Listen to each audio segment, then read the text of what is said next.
Oui, merci. En effet, ça nous fait la troisième délégation depuis la création de la CONEB en décembre 2015. Nous avons donc accueilli pour la troisième fois des partenaires étrangers dont l'apport technique et financier couvrirait en très bonne partie, au-delà de ce que les privés devaient pouvoir prendre comme part dans le PAG, dans un budget, disons, de 10 000 $, ces investisseurs privés étrangers sont à mesure d'apporter les 50%.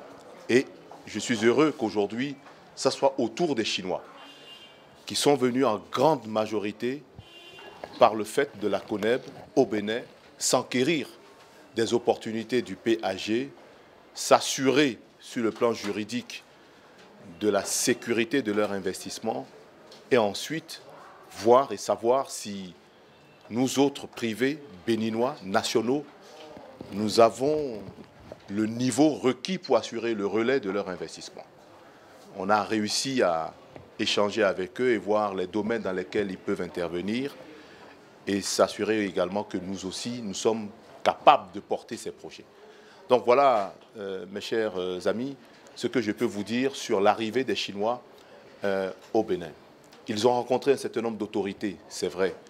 Ils vont intervenir dans des projets, je dirais, plutôt publics.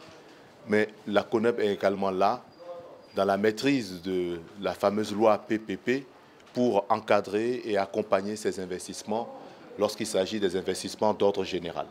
Néanmoins, nous avons pu présenter par nos experts, vous l'avez vu, une dizaine de projets privés qui peuvent, j'allais dire, bénéficier de ces investissements, assurant ainsi le relais au niveau national. Et vous l'imaginez bien, au-delà de l'investissement, c'est la création d'emplois, c'est les valeurs ajoutées, c'est la création de richesses, etc., etc. C'est les impôts en plus.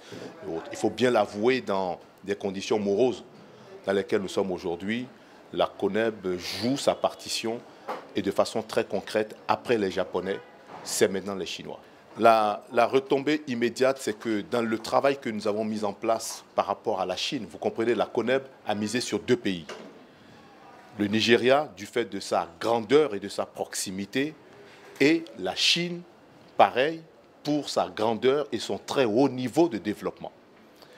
Pour le Nigeria, nous y sommes, nous travaillons régulièrement. D'ailleurs, le précédent jeudi du patronat nous a permis de comprendre un petit peu le travail que nous avons, l'impact, disons, de la faiblesse du Naira sur les économies béninoises. Donc cette fois-ci, avec la Chine, nous avons pu identifier et faire accepter par la partie chinoise un représentant résident de la CONEB. Nous avons eu l'insigne honneur d'avoir l'appui institutionnel de notre ambassadeur, l'ambassadeur du Bénin près la Chine, pour recommander M. Aboui, qui est donc notre représentant. Donc de façon très concrète, il est accepté de la partie chinoise autant qu'il est recommandé par nous. Ça, c'est déjà du concret et c'est d'ailleurs le résultat de cette sélection de partenaires qui a fait qu'il est venu donc avec 17 entrepreneurs chinois. La suite, c'est que nous comptons ouvrir des bureaux en Chine au plus tard, fin décembre, donc fin de cette année, nous aurions quelques bureaux ouverts en Chine, bureaux par lesquels nous devions pouvoir davantage dynamiser la relation de coopération avec les entrepreneurs chinois. Voilà de façon concrète ce que je peux vous dire de ce que nous avons pu faire et des retombées presque immédiates. Évidemment, le flux d'affaires devrait générer des bénéfices de part et d'autre, mais pour l'instant, nous y sommes